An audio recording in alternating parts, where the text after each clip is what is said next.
अस्सलाम वालेकुम जी। Mohammad Iqbal from safety associate limited. और आज जो हमारा मॉड्यूल है आयुष मैनेजिंग सेफ्टी का, वो मॉड्यूल 3 है।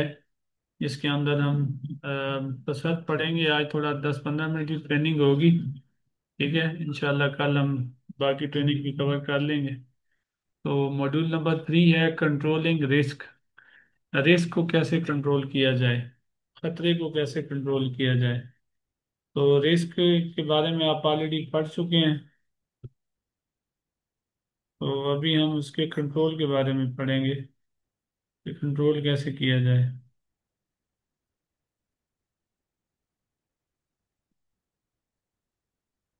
स्लाइड से मैं एक मिनट ज़रा इसको चेंज कर लूँ।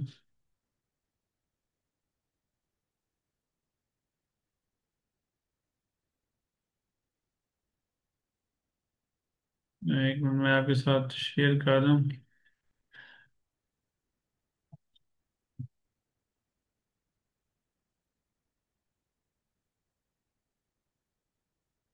अगर हम बुक को देखें तो कंट्रोलिंग रिस्क में आप पढ़ेंगे कि how do you reduce risk, risk को कैसे कम करना है, and how you decide which control to use, कि कंट्रोल कौन सा आपने यूज़ करना है। ठीक है जी। उसके लिए सबसे पहले how do we reduce risk. Risk को कम करने के लिए वो आपको कह रहा है कि आप वर्क इन्वायरमेंट में हैं और व्हाट्स नेक्स्ट, यानी क्या आगे होगा। रिस्क को असेस करने के लिए one thing to know that risk exist. एक चीज़ तो आपके जहन में होनी चाहिए कि रिस्क जो है वो हमेशा रहता है, ज़ीरो नहीं होता। You need to know what to do about it. आपको सिर्फ ये जानना होता है कि आपने क्या करना है। Risk is ever present in part of our life. Risk हमारी लाइफ में भी मौजूद है। At home risk is affected by the several factors. Risk of a falling of a ladder, क्या ये खतरा किसी सीढ़ी के गिरने का है, या which is affected bye it's stability, या उसकी स्टेबिलिटी सही नहीं है, मजबूती ठीक नहीं है। या डिस्टेंस यू फॉल, कितने डिस्टेंस से आप फॉल करेंगे। Your ability to use the ladder, कि आप कितने माहिर हैं इस सीढ़ी का इस्तेमाल कर सकें। बहुत सारे फैक्टर्स आते हैं रिस्क के अंदर। सो जब आप रिस्क कैलकुलेट करते हैं या रिस्क के बारे में कंट्रोल मैय्यर सजेस्ट करते हैं, तो ये फैक्टर्स आपके जहन में होने चाहिए। आपको याद होगा कि पहले आपने एक एग्जांपल देखी थी कि एक बंदा गाड़ी चलाना सीख रहा है, तो क्या है, वो ड्राइव अगेन। ठीक है। Novice driver on the road is a hazard to themselves and other road user. जो ऐसा ड्राइवर जिसको बिल्कुल ही गाड़ी चलाना ना आती हो, तो वो खुद के लिए भी हैजर्ड है और दूसरों के लिए भी हैजर्ड है। नोविस कहते हैं नए ड्राइवर को या अनट्रेन्ड पर्सन को। लेकिन अगर उसके पास एक क्वालिफाइड और एक्सपीरियंस ड्राइविंग इंस्ट्रक्टर बैठा है और उसको कंट्रोल भी है, ठीक है, तो फिर रिस्क कम हो जाएगा। क्योंकि वो उसको बताएगा कि कहाँ पे ब्रेक लगानी है, कहाँ पे गियर लगाना है, कहाँ पे स्पीड बढ़ानी है। So risk control involves introducing changes. Risk का जो कंट्रोल है उसमें क्या इन्वॉल्व है जी, कि ऐसी तब्दीलियां ले आना in the way we work in order to minimise risk, कि हम काम किस तरह कर रहे हैं या उसको किस तरह कंप्लीट कर रहे हैं। Whatever you plan to do, जो भी आप करने जा रहे हैं, you will need to estimate its impact on the likelihood and the consequence of the risk. जो भी आप काम करने जा रहे हैं उसके सबसे पहले आप लाइकलीहुड निकालेंगे और कॉन्सिक्वेंस निकालेंगे।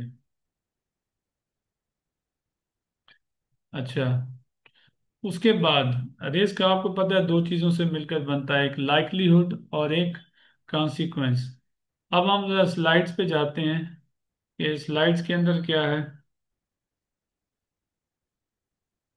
How do we reduce risk, गाड़ी की बात हो गई। अगर आप रिस्क को रिड्यूस करना चाह रहे हैं तो फिर आपको तीन चीज़ें रिड्यूस करनी पड़ेंगी। नंबर 1, पहली ऑप्शन ये है कि आप लाइकलीहुड को कम करें। दूसरी ऑप्शन ये है कि आप कॉन्सिक्वेंस को कम करें, और तीसरी ऑप्शन ये है कि आप लाइकलीहुड यानी चांस ऑफ हैजर्डियस इवेंट, हादसाती वाक़े के चांस को, और हादसाती वाक़े के कॉन्सिक्वेंस को, दोनों को कम करें, तो फिर आप रिस्क को कम कर सकते हैं। तो अब वो एग्जांपल आपको देगा कि मिसाल के तौर पर पहले एग्जांपल क्या दे रहा है कि कैबिनेट मेकर है, एक तरखान आया हुआ है, कारपेंटर आया हुआ है, और वो टेबल्स बना रहा है, चेयर्स बना रहा है, जो भी काम कर रहा है, वहाँ पे उसने लकड़ी काटने के लिए एक कटर मशीन रखी हुई है।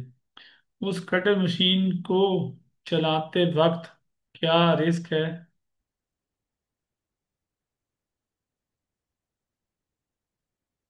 कि उसका हाथ जो है वो कटर मशीन के ब्लेड पे लग सकता है। अब यहाँ पे जो चांस है, likelihood of touching the hand the blade of the cutter, जो कटर का ब्लेड है उसके ऊपर जो हाथ का लगने का चांस है वो हाई है, 4 वैल्यू दी गई है। और जो कॉन्सिक्वेंस है, देखें या उंगली कटे या हाथ कटे तो फिर कॉन्सिक्वेंस तो सवियर है ना, तो उसकी वैल्यू भी 5 दी गई है, यानी 5 पॉइंट स्केल के अंदर 5 वैल्यू बताई गई है। आप इसको मल्टीप्लाई करेंगे तो रिस्क की वैल्यू जो आ रही है वो 20 आ रही है। अगर मैं बुक पे आपको लेके जाऊं तो वो बुक पे भी आपको एग्जांपल यही दे रहा है। सपोज करें कि likelihood of someone getting caught in the table सा, वो जो टेबल का सा है या ब्लेड है या आरा है या जो भी कटर है, उसकी जो लाइकलीहुड 4 है और कॉन्सिक्वेंस उसका 4 बता रहा है। स्लाइड्स में उसने 5 बताया है, बुक पे 4 ही बता रहा है कॉन्सिक्वेंस। तो 4 क्रॉस 4 16 वैल्यू आ गई। सो प्रोवाइडिंग ए गार्ड, अगर आप वहाँ पे कोई सेफ गार्ड लगा देते हैं तो क्या होगा, reduce the likelihood of getting caught इन। उसका फायदा ये होगा कि वो बताएं क्लास में गेटिंग क्या होगा जी, reduce the likelihood of getting caught in the table saw. ठीक है, आप सेफ गार्ड प्रोवाइड कर रहे हैं, सेफ गार्ड प्रोवाइड करते वक्त क्या होगा कि likelihood of getting caught in the table सा, चांस क्या है कि जो टेबल का कटर है उसमें जो लाइकलीहुड है या चांस है वो ज़्यादा है। इफ़ वी अज्यूम दैट, अगर हम ये फर्ज कर लेते हैं जो सेफ गार्ड है is used most but not all of the time, यानी हम अज्यूम ये कर रहे हैं कि गार्ड, जो सेफ गार्ड लगाया गया है वो मोस्टली यूज होता है, लेकिन हर दफा नहीं। बाज़ औक़ात वो उतार भी लेता है, बाज़ औक़ात लगा देता है safeguard. So likelihood zero नहीं होगी, फिर भी लाइकलीहुड उसकी 1 रहेगी, which in turns makes the risk rating 4। अब देखें सेफ गार्ड लगाते हैं, कभी लगा लेता है और उतार भी सकता है, तो चांस ये है कि बहुत कम चांस है कि शायद हाथ टच हो। ठीक है, क्योंकि अगर जब सेफ गार्ड लग गया, लेकिन कॉन्सिक्वेंस की रेटिंग 4 ही रहेगी। क्यों, कि अगर सेफ गार्ड खराब हो गया, हट गया या वो भूल गया लगाना, तो फिर क्या होगा कि इंजरी तो होनी होनी है, लिहाजा इसमें कॉन्सिक्वेंस कम नहीं होगा, बल्कि इसमें सिर्फ लाइकलीहुड कम होगी। ठीक है, लाइवलीहुड की वैल्यू 1 और कॉन्सिक्वेंस वही 4 ही रहेगा, इसने 4 बताया है, तो 4 क्रॉस 1 4 हो जाएगा। ठीक है जी। अब मैं अगर बुक पे जाऊं तो वो हमें कह रहा है, पहली चीज एग्जांपल तो उसने दे दी।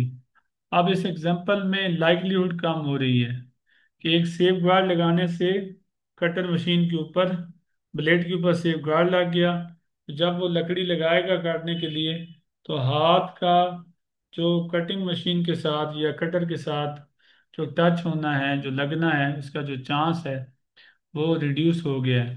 पहले 4 वैल्यू था चांस, अब 1 वैल्यू हो गई है। तो अब आप रिस्क की वैल्यू देखें, पहले 16 है, ठीक है, रिस्क की वैल्यू अब कितनी हो गई है, 4।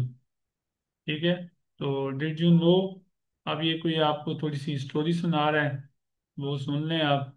Can injury to a worker using an unguarded drill cost a small engineering company, ठीक है, छोटी कंपनी को भी 45,000 पाउंड पड़ा, जुर्माना पड़ा। एंड वाज एंड ऑल, और डेट वाज नॉट ऑल, सिर्फ यही नहीं था बल्कि the managing director was prosecuted, managing director को पकड़ लिया गया। And 2 employees had to be made redundant to keep the company afloat, तो जो 2 एम्प्लॉय थे वो रिडंडेंट हो गए, वो छोड़ के चले गए कि कंपनी को हम नहीं चलाएंगे या हम काम नहीं करेंगे। तो देखें, जब आपके यहाँ हादसा ज़्यादा होते हैं तो स्टाफ टर्नओवर भी बढ़ जाता है। ये याद रखें कि safety matters a lot, safety का जो मामला है वो ज़रूर देखें, और as a safety officer recommend करें अपने बॉस को कि वो इस मामले में सीरियस रहे और रिसोर्सेज भी आपको प्रोवाइड करे। Reducing the consequence of the hazardous event, अब दूसरी चीज़ क्या है कि आप हादसाती वाक़े का कॉन्सिक्वेंस जो है वो कम कर दें। वो कह रहा, सपोज करें कि एक पेंट स्प्रेयर है, वो पेंट कर रहा है कपबोर्ड को, अलमारी को, ठीक है, वहाँ से हार्मफुल सब्सटेंसेस निकलेंगे, और जो है इसका कॉन्सिक्वेंस है 3 है, सॉरी 4 है, और लाइक्लीहुड 3 है, giving a risk rating of 12, risk की जो वैल्यू आएगी वो 12 है। If the paint can be replaced, अगर पेंट को रिप्लेस कर दें ऐसे केमिकल से, ऐसे पेंट से जिसके अंदर लेस हार्मफुल सब्सटेंसेस हैं, तो फिर क्या होगा, एक्सपोजर का जो चांस है वो सेम रहेगा, लेकिन कॉन्सिक्वेंस चेंज हो जाएगा। अब वो केमिकल नहीं है, अब वो केमिकल नहीं है बल्कि लेस हार्मफुल है, लिहाजा जो कॉन्सिक्वेंस है वो 2 हो जाएगी वैल्यू उसकी। मैं आपको स्लाइड्स पे लेके चलता हूँ, देखिए। ये बंदा पहले लाइक्लीहुड 3 है, कॉन्सिक्वेंस 4 है, 12 वैल्यू दे रहा है, और कॉन्सिक्वेंस कम होके 4 से 2 पर आ गया है, और लाइक्लीहुड 3 है, ठीक है, क्योंकि बंदा एक्सपोज है, बंदा सामने खड़ा है, पेंट कर रहा है, ठीक है, लेस हजार्डियस है, लेकिन चांस तो है ना, कॉन्सिक्वेंस कुछ ना कुछ तो होगा। तो अब वैल्यू 3 क्रॉस 2 6 वैल्यू है, तो 6 वैल्यू पे अब इस एग्जाम्पल के अंदर आपने देखा कि जिस चीज से नुकसान हो रहा है वो केमिकल, वो सब्सटेंस ही चेंज कर दिया गया, तो वो पहले हैजर्डियस था, उसके बाद लेस हार्मफुल, ठीक है, लो सॉल्वेंट पेंट लाया गया कि जिसके अंदर लेस हैजर्डियस केमिकल्स हैं। तो अब कॉन्सिक्वेंस कम हो गया, तो फिर भी क्या सॉरी,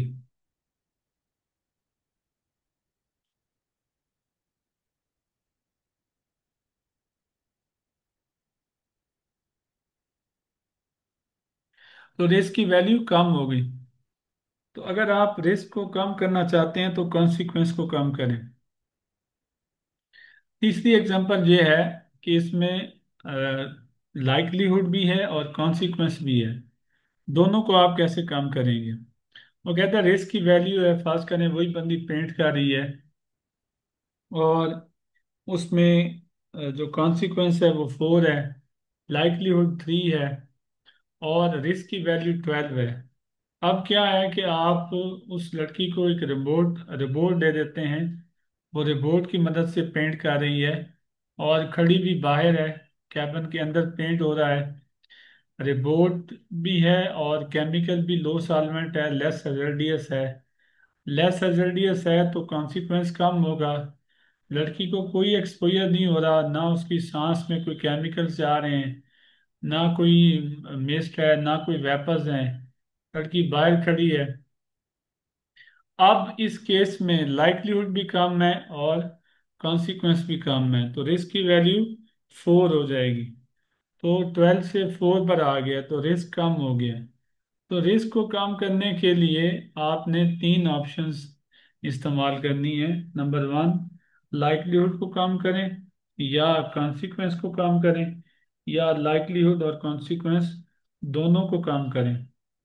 ठीक है, पहले ये काम करें और उसके बावजूद भी अगर रिस्क रहता है कंट्रोल लगाने के बाद भी, तो जो बचा कुचा रिस्क है उसको रेजिड्यूल रिस्क कहा जाता है। अब रेजिड्यूल रिस्क के लिए मुख्तलिफ कंट्रोल ऑप्शंस हैं और उन कंट्रोल ऑप्शंस में आपने डिसाइड करना है कि सबसे इफेक्टिव कौन सी है। हिरारकी आपके सामने है रिस्क कंट्रोल की, और वो आप स्टेप बाय स्टेप इस्तेमाल करेंगे। याद रखिएगा, कभी भी डायरेक्ट आप पीपीज पे नहीं जाएंगे या सेफ सिस्टम ऑफ वर्क पे नहीं जाएंगे, बल्कि रिस्क को कंट्रोल करने के लिए स्टार्ट करेंगे फ्रॉम एलिमिनेशन, कि हैजर्ड को पहले एलिमिनेट करने की कोशिश करें। अगर एलिमिनेट नहीं होती तो फिर रिड्यूस करें हैजर्ड को, फिर लोगों का कांटेक्ट जो है वो बचाएं लोगों को, फिर सेफ सिस्टम ऑफ वर्क बनाएं, और आखिरी बात, वियर पीपीज। पीपीज क्या करें? वियर करें, पहनाएं। ये लास्ट सोल्यूशन है। तो आइए हम चलते हैं बुक पर, कि बुक में क्या दिया गया है। उसके बाद फिर हम स्लाइड्स को भी देखते हैं। वो कह रहा है कि जी रिस्क रेजुलर रिस्क की बात हो गई। एग्जाम्पल आपको दे रहा है, before you go on holidays you will make sure, आप छुट्टियों पर जा रहे हैं तो आप क्या करते हैं, your house is as secure as possible. आपका घर उतना सिक्योर है कि जितना पॉसिबल हो सकता है। You will put the alarm system on, आप अलार्म सिस्टम ऑन कर देते हैं। मेक श्योर करते हैं कि तमाम विंडोज़ क्लोज हैं, दरवाजे लॉक हैं। You might even arrange for your neighbours to keep an eye, लेकिन जाते जाते अपने पड़ोसियों को कह जाते हैं कि यार नज़र रखना। There is tough still a possibility that these control could fail. तो आपके जहन में ये होता है कि हो सकता है कि खिड़कियां भी बंद हैं, सारा कुछ बंद है, लेकिन तमाम कंट्रोल्स लगाने के बावजूद भी अपने पड़ोसी को कह रहे हैं कि यहाँ जरा नज़र रखना। तो इसका मतलब है कि रेजिडुअल रिस्क मौजूद है वहाँ पे, सब कुछ बंद करने के बाद भी। So how you decide, how do we decide this control to use, कौन सा कंट्रोल यूज करना है आपने डिसाइड करना है। तो उसके लिए प्रीवियस एग्जांपल जिसके अंदर आपने लाइक्लीहुड को कम किया, कॉन्सिक्वेंस को कम किया, जिसमें आपने एक कटर मशीन पे गार्ड लगाया था, face shield and the robot, जिसके अंदर फेस शील्ड का इस्तेमाल भी हुआ और रोबोट का इस्तेमाल भी हुआ। तो ये जो ऑप्शंस हैं, फेस शील्ड और report, these options all reduce the risk and are referred collectively as risk control measure। अब आपने डिसाइड करना है तो आपने कौन सा हायरार्की ऑफ कंट्रोल यूज करना है। Basically risk control options at the top of the hierarchy are the preferred options. जैसे मैंने आपको पहले बताया कि हायरार्की में सबसे जो पहले है एलिमिनेशन है, सब्स्टिट्यूशन है या रिडक्शन है, वो पहले इस्तेमाल करेंगे, फिर आप बाद में सेकंड थर्ड फोर्थ ऑप्शंस पर आएंगे। They can also protect larger number of people. So सबसे पहली एग्जांपल जी, एलिमिनेट द हैजर्ड। हैजर्ड की जड़ को ख़त्म कर देना या हैजर्ड को ही ख़त्म कर देना, कंप्लीटली उसको एलिमिनेट कर देना, ख़त्म कर देना। One way to reduce something hazardous. अब एग्जांपल में हम जाते हैं, सेम एग्जांपल दी जा रही है कि एक बंदा, लॉरी आई हुई है, गाड़ी आई हुई है, उसके ऊपर ग्रेवल पड़ा हुआ है, पत्थर पड़े हैं, पत्थरों की बोरियां उतारनी है। अब वो खुद उठाएगा तो उसको मैनुअल हैंडलिंग हैजर्ड होगा, उसको बैक पेन हो सकता है, उसके मसल्स में प्रॉब्लम आ सकती है, मसल इंजरी हो सकती है, उसको मैनुअल हैंडलिंग हाथों का जॉइंट्स का प्रॉब्लम हो सकता है, नेक पेन हो सकती है। ठीक है। अपर लिम्ब डिसऑर्डर, जहाँ आप वेस्ट, जहाँ पे आप अपना बेल्ट बांधते हैं पैंट का, उससे ऊपर ऊपर आपके जितने भी डिसऑर्डर्स हैं, बाजू में, कंधे में, ये तमाम अपर लिम्ब डिसऑर्डर्स आते हैं, उसमें उसको प्रॉब्लम आ सकती है। लिहाजा अगर आप चाहते हैं कि वर्कर बिल्कुल ग्रीन रहे, सेफ रहे, तो फिर उसको वहीं पे गाड़ी के ऊपर ही कोई जैक मशीन लगा दें या रिपोर्ट लगा दें कि जो ग्रेवल उठा उठा के नीचे उतारे, बजाय इसके कि वर्कर खुद अपने हाथ से उतारे। तो एग्जांपल में भी यही दिया गया है, ग्रेवल बैग्स की बात हुई है, उसको क्रेन लगा दी आपने, और क्रेन के जरिए फायदा क्या हुआ कि मैनुअल हैंडलिंग हैजर्ड बिल्कुल एलिमिनेट हो गया। दूसरी ऑप्शन क्या है जी? रिड्यूस द हैजर्ड, हैजर्ड को कम करना। नेक्स्ट प्रेफर्ड ऑप्शन क्या है? पहली बात तो ये है कि अगर आप हैजर्ड पास करें, एक मशीन पड़ी है, आप उसको एलिमिनेट तो नहीं कर सकते, या एक पास करें कि आपके पास एलिमिनेशन नहीं हो सकती वहाँ पे। एक पास करें वेल्डिंग आपने करनी है, वहीं पे करनी है, और वेल्डिंग मशीन उठा के बाहर तो नहीं फेंक सकते। तो अब रिड्यूसिंग द रिस्क क्या है? नेक्स्ट ऑप्शन क्या है कि रिड्यूस करें हैजर्ड को। इंस्टेड ऑफ कैरिंग, वो कह रहा एग्जांपल दे रहा है कि आप पूरा बॉक्स उठाने की बजाय पेपर रिम का एक एक अगर खाली रिम उठा लें तो आपने हैजर्ड को रिड्यूस कर दिया। क्योंकि अगर वो पूरा बॉक्स उठाएगा तो फिर उसको मैनुअल हैंडलिंग हैजर्ड हो सकता है।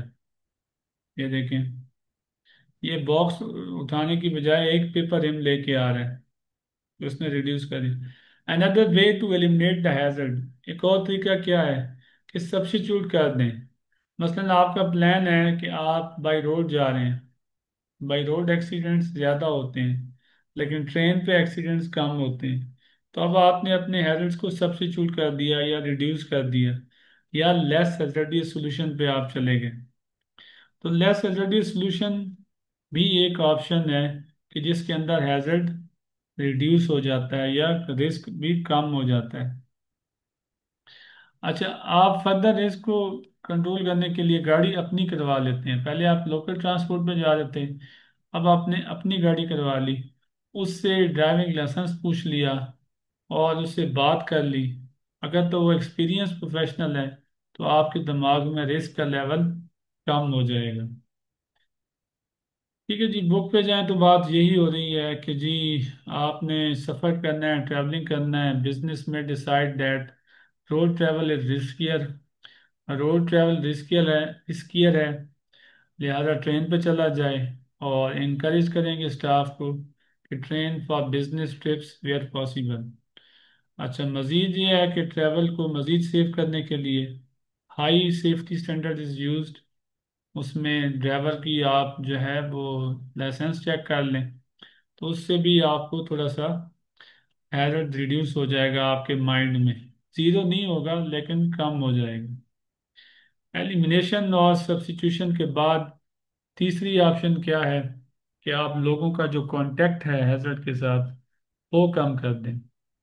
These control measures rely on preventing people, ये लोगों पे रिलाई करती हैं कि लोगों का हैजर्ड के साथ ताल्लुक जो है वो कम कर दें। हैजर्ड और पीपल के दरमियान में डिस्टेंस रख दें। फॉर एग्जाम्पल आपके पास वर्क प्लेस पे हैजर्डियस केमिकल्स पड़े हैं, ठीक है जी, और उनको किसी रिमोट लोकेशन पे स्टोर करें, दूर, जहाँ लेबर काम कर रही है वहाँ पे ना करें, दूर करें। Separation can often keep most people away, separation लोगों को दूर रखती है, बट देयर आर ओकेशन, लेकिन बाज़ औक़ात ऐसा होता है कि जानबूझकर पीपल विल डेलिबरेटली, जानबूझकर जो है ना वो हैजर्ड के पास जाते हैं। ये people need to get chemical from the store, they will be deliberately close to the hazard. लाजुम बात है, अगर केमिकल लेने कोई जाता है तो यकीनन हैजर्ड के करीब होगा। कॉन्ट्रैक्टर है, विजिटर है, ट्रेस पासर्ड है, who don't know it's there will be inadvertently close, वो जानबूझ के बेध्यानी में भी जो है वो क्लोज हो सकते हैं। So other peoples, other example क्या है कि नॉइसी मशीनरी है उसको क्लोज कर दें, या कोई ऑटोमेटिक प्रोसेस बना लें। इंक्लोजिंग द हैजर्ड, हैजर्ड को इंक्लोज कर दें। अब मैं स्लाइड्स में लेके जाता हूँ आपको, पिक्चर दिखा के फिर वापस आते हैं। Enclosing the hazard behind a barrier, आपके सामने एक मशीन है, एक बंदा वहां पे खड़ा है काम कर रहा है, तो उसके जो ड्रम्स हैं उसमें उसका हाथ आ सकता है। तो अब बैरियर क्या लगाया, वहां पे उन्होंने एक मैश लगा दिया, जालियां लगा दी हैं ताकि हाथ ना जाए अंदर। तो आपने लोगों का कांटेक्ट इससे, इसको इंजीनियरिंग कंट्रोल भी कहते हैं सेफ्टी की लैंग्वेज में। ठीक है जी। Placing guard, guarding, guard safeguard लगा दिया dangerous parts of the machinery. So barrier need to be removed for good reason such as cleaning. बाज़ औक़ात बैरियर रिमूव भी करना पड़ता है, however they can be remove without good reason. बाज़ औक़ात बगैर किसी रीज़न के भी उतार लेते हैं। सो आपने मेक श्योर करना है कि जब भी मशीन चल रही है तो वहाँ पे सेफ गार्ड लगा हुआ है। और भी बहुत सारी मशीनरी के एग्जांपल्स हैं। नॉइसी मशीनरी पे भी लगाया जा सकता है। ठीक है, carrying out all painting in a painting bay, जो पेंटिंग का काम है वहाँ पे, जहाँ पे आपने मुख्तस किया हुआ है वहीं पे करें।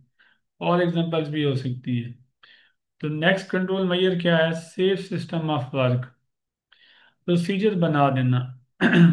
वर्कर को सेफ वर्क प्रोसीजर बना देना, जिसमें उनको समझाना कि काम कैसे करना है। इसमें परमिट टू वर्क भी आता है और सेफ्टी रूल्स भी आते हैं। These activities should be carried out to minimise the risk. Risk को कम करने के लिए ये एक्टिविटीज आपको करनी पड़ती है।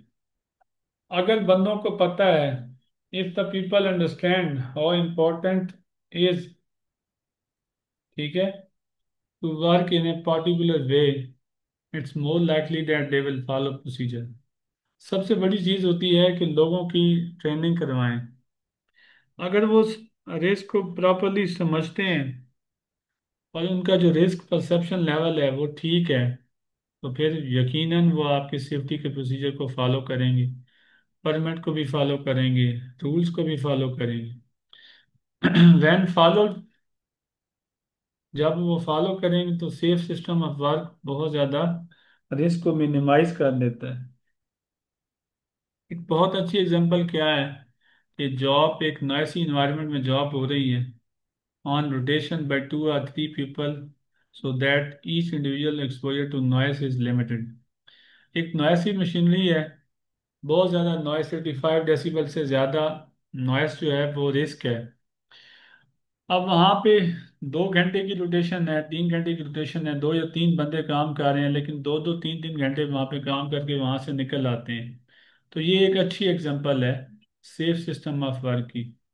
But for this to work, लेकिन ये ज़रूरी है कि people keep to their allocated time, लेकिन लोगों को उसी वक्त टाइम जो उनको दिया गया है उसी टाइम में वहाँ पे रहें, और रोटेट टू अदर जॉब्स, और वो रोटेट भी करते रहें। सेफ सिस्टम ऑफ वर्क में रोटेट करना लाजमन है, यानी सेफ, ये तो डिपेंड करता है कि काम क्या है। असल कंट्रोल क्या है कि जो काम हो रहा है उसका सेफ प्रोसीजर बनाना, ये कंट्रोल है, इससे रिस्क कम हो जाएगा। आखिरी ऑप्शन आज की रिस्क कंट्रोल के हवाले से वो है जी पीपीज, पर्सनल प्रोटेक्टिव इक्विपमेंट, ज़ाती हिफाजती आलात। अब उसमें सच एज गॉगल्स, आंखों पे जो इस्तेमाल होती हैं, रेस्पिरेटरी प्रोटेक्शन, सांस के लिए मास्क भी इस्तेमाल किया जा सकता है, रेस्पिरेटर्स भी यूज़ होते हैं, ग्लव्स, दस्ताने, हार्ड हैट्स, हेलमेट्स, इनसे लोग काफ़ी बच जाते हैं। Personal protective equipment should not however be considered at first choice control. लेकिन पीपीज को आपको पहले नहीं इस्तेमाल करना चाहिए। पहले आप जो कंट्रोल मेजर्स बताए हैं उनको अप्लाई करें, और अगर नहीं होती चार पहली ऑप्शंस, तो आखिरी हल होता है पीपीज का इस्तेमाल। Its success always relies on people. PPEs की जो सक्सेस है वो वर्कर पर रिलाई करती है, लिहाजा आप कोशिश करें कि पहली जो चार ऑप्शंस हैं उनको अप्लाई करें। ठीक है जी। पीपीज में आपको पिक्चर भी दिखाई जा रही है, हेलमेट है, इसके बाद ईयर प्लग्स हैं, दरमियान में ईयर मफ हैं, सॉरी, ये वास्केट है, और ये रेस्पिरेटर है। ठीक है, और ये गॉगल्स की एग्जांपल आपको दी गई है। So risk control rely on the people. So लिहाजा पीपीज का इस्तेमाल ख्याल करें, उसको मॉनिटर भी करें, देखें ये बंदा बगैर हेलमेट के बैठा है। सो ऑलवेज देखें कि पीपी प्रॉपर पहने जा रहे हैं या नहीं। ये देखें, ये कैंटीन का वक्त है और पानी खड़ा है, उसने बकायदा स्लिप हैजर्ड के लिए काशन साइंस लगा दी है, ये भी कंट्रोल मेजर है। एक बंदा उसमें कंस्ट्रक्शन मटेरियल लेके आ रहा है रेडी पे, तो उसको सेफ सिस्टम ऑफ वर्क बताएं, आराम से चले, स्लो स्लो चले, जल्दी ना करे क्योंकि ये गिर भी सकता है। और एक बंदा फूड आइटम्स दे रहा है तो उसको प्रॉपर ग्लाव्स पहनने चाहिए ताकि हाइजीनिक इशू ना हो। कहीं से सीओ खारिज हो रही है तो उसके लिए भी कंट्रोल मेजर्स लगाएं, उसके लिए बाकायदा इंस्पेक्शन रिकॉर्ड रखें, इंस्पेक्शन करवाएं। और सीओ अलार्म लगवाना, ये इंजीनियरिंग कंट्रोल में आता है, या प्रिवेंटिंग पीपल कॉन्टेक्ट उसमें आता है। So this is all about कि एलिमिनेशन, सब्स्टिट्यूशन, और sorry preventing the people contact, और सेफ सिस्टम ऑफ वर्क, और पीपीज का इस्तेमाल। ये चार पांच कंट्रोल्स हैं, चार पांच कंट्रोल्स को प्रॉपर लगाएं। अब वो आपको एग्जांपल दे रहा है, एलिमिनेट द हैजर्ड। आप देखें उसने रोड पे काम करना है तो रोड को बिल्कुल ही बंद कर दिए, ना कोई गाड़ी आएगी, ना कोई टक्कर होगी, ना कोई हादसा होगा। तो एलिमिनेट द हैजर्ड। दूसरी ऑप्शन ये है, काम तो आप सड़क पे कर रहे हैं लेकिन प्रॉपर रोशनी लगा दें ताकि आने वाली गाड़ी को पता चले कि काम हो रहा है और वो ब्रेक भी लगाए। तीसरी ऑप्शन क्या है, प्रिवेंट द कॉन्टैक्ट। काम कर रहे हैं, एक साइड आपने खोली हुई है लेकिन आप बैरियर्स भी लगाएं और वर्कर को भी समझाएं कि बैरियर से बाहर नहीं जाना, लेकिन वो सेफ सिस्टम ऑफ वर्क में आएगा। वर्कर को समझाना कि वो बैरियर्स के अंदर अंदर रहे, ये जो कोन्स पड़ी हुई हैं ये कोन्स के अंदर बाहर ना जाए। और पीपीज का इस्तेमाल आप देख लें, पिक्चर के अंदर उसने ईयर मफ भी पहना हुआ है, हेलमेट्स भी पहने हुए हैं, बास्केट्स भी पहनी हुई हैं, लेन जो है वो प्रॉपर क्लोज भी है। ठीक है जी। तो ये सारी एग्जांपल, बहुत सारे फैक्टर्स रिस्क कंट्रोल डिसीजंस पे असरअंदाज होते हैं कि number of people you are trying to protect, कितने लोगों को बचाना है। रिलायंस ऑन बिहेवियर, वर्कर के बिहेवियर पे भी बड़ा डिपेंड करता है। बाज़ औक़ात वर्कर हेलमेट्स, ग्लव्स, मास्क नहीं पहनता, उसका बिहेवियर ही ऐसा होता है। मेंटेनेंस क्या है, कॉस्ट कितनी आ रही है, और रिडक्शन ऑफ रिस्क कितना हुआ है। ये बहुत सारे फैक्टर्स हैं जिन पे बात हो सकती है। So is if elimination is safer option, what would cause us to choose a barrier instead. अगर एलिमिनेशन ही सेफर ऑप्शन है तो क्या चीज़ हमें कह सकती है कि हम बैरियर पे जाएं।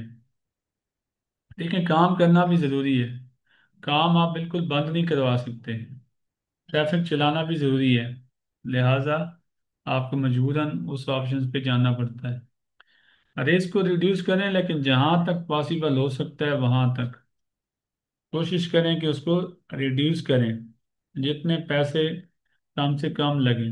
ये नहीं कि आप पैसे भी ज़्यादा लगवा दें और फिर बाद में रिस्क भी कंट्रोल ना हो। तो जब आप कंट्रोल मेजर अप्लाई करते हैं तो आप सेफ्टी को भी देखते हैं, साथ साथ आप टाइम भी देखते हैं कि टाइम कितना लगेगा, कॉस्ट कितनी लगेगी, और एफर्ट या कोशिश कितनी लगेगी। फिर कंपनी को आप रिस्क कंट्रोल मेजर सजेस्ट करते हैं। जब आपने कंट्रोल लगा दिया तो अब आपने रेगुलर मॉनिटरिंग करनी है। अगर रिस्क की वैल्यू लो है, अगर रिस्क की वैल्यू क्या है जी, लो है, तो मैं जाऊंगा दोबारा बुक पे क्योंकि इसने कुछ चीज़ थोड़ी सी इसमें कम की है।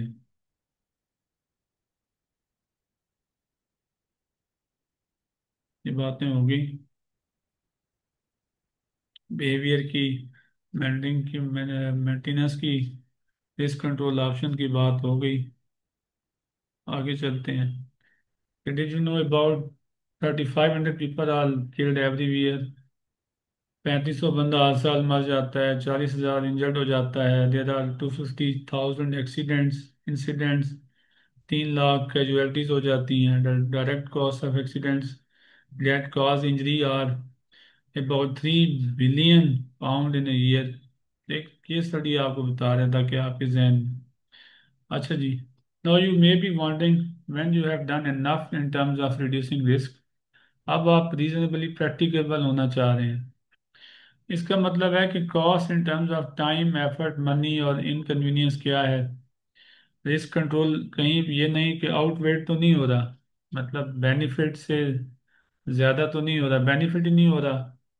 आपको कोई उस कंट्रोल लगाने के बाद आपको कोई खातिर खा फायदा ही नहीं हो रहा, और कंपनी को भी उल्टा नुकसान हो रहा है। सो रोड वाली एग्जांपल में वो कह रहा है वापस जाएं, रोड क्लोज कर देना फर्स्ट ऑप्शन है। This is the safest measure but it eliminates the risk but is not reasonable practicable. Road बंद कर देना प्रैक्टिकेबल नहीं है। इट इज़ वेरी एक्सपेंसिव, बहुत ज़्यादा एक्सपेंसिव भी है, अप्रूवल इज़ नीडेड, और it's inconvenient to road user. ज़्यादा जो गाड़ी वाले हैं या पब्लिक है उसके लिए तो रोड का बंद होना बहुत मुश्किल हो जाती है। But it may also be appropriate to consider other courses of action. For example, slowing the traffic down to less than 10 miles per hour. आप ट्रैफिक की स्पीड कम करवा दें। This is the only two day job. This option is not reasonable practical either. ठीक है, 2 दिन की job है। It is convenient to road user and could cause congestion. ठीक है, ठीक है, बहुत ज़्यादा वो रश हो जाएगा। Cars might not slow down, car शायद हो सकता है स्लो डाउन ना हो। So because you can't eliminate or reduce the risk, your third option is to provide cones. वहाँ पे कोन्स रखवा दें। कोन रखने का फायदा ये होगा कि स्पीड लिमिट हो जाएगी और ट्रैफिक की लेन जो है वो नैरो हो जाएगी। और this is the most suitable practical option and it minimise the risk. इससे रिस्क भी कम हो जाएगा, लेस एक्सपेंसिव भी है, सिंपल मैयर है। So after balancing the cost in terms of time, effort and money, third option बहुत अच्छी है कि आप काम भी करवाएं, फोन्स लगवा दें, ट्रैफिक भी चलने दें।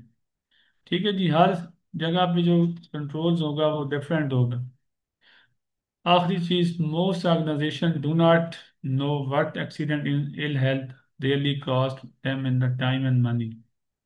बहुत सारी कंपनी को पता ही नहीं होता कि हादसात और बीमारियां ये कितना उनको नुकसान पहुंचा रही होती। They are often surprise to find out what the actual cost are. बड़े सरप्राइज हो जाते हैं, हैरान हो जाते हैं कि एक्चुअल कॉस्ट बहुत ज़्यादा है। Accidents in construction sector can cause account for 3 to 6% of total project cost। Cost बहुत पड़ती है जब आपकी where there are hazards, high likelihood है, हाई कॉन्सिक्वेंस है। तो फिर आपने क्या करना है कि रिस्क को प्रॉपरली मैनेज करना है और मॉनिटर भी करना है प्रोएक्टिवली। एक्टिव मॉनिटरिंग करनी है आपने, यानी डेली बेस पे भी हो सकती है, वीकली बेस पे भी हो सकती है, मोस्टली डेली बेस पर होती है एक्टिव मॉनिटरिंग की। बार बार आपने देखना है क्योंकि हैजर्ड बहुत ज़्यादा है, कंट्रोल रिस्क बहुत ज़्यादा है। देखें ना, 20 से 25 हाई वैल्यू है। अब हाई कॉन्सिक्वेंस है लेकिन लो लाइकलीहुड है, रिस्क के लेवल्स बता रहे हैं। अब क्या करना है आपने, इमरजेंसी प्लानिंग करनी है। और फिर अगर इलेक्ट्रिकल फेलियर हो जाता है, so work with well engineering and maintain electrical system. तो प्रॉपरली आपने वहाँ पे इमरजेंसी प्लानिंग लाजमन करनी है। अगर हाई कॉन्सिक्वेंस है तो इमरजेंसी प्लानिंग भी ज़रूरी है।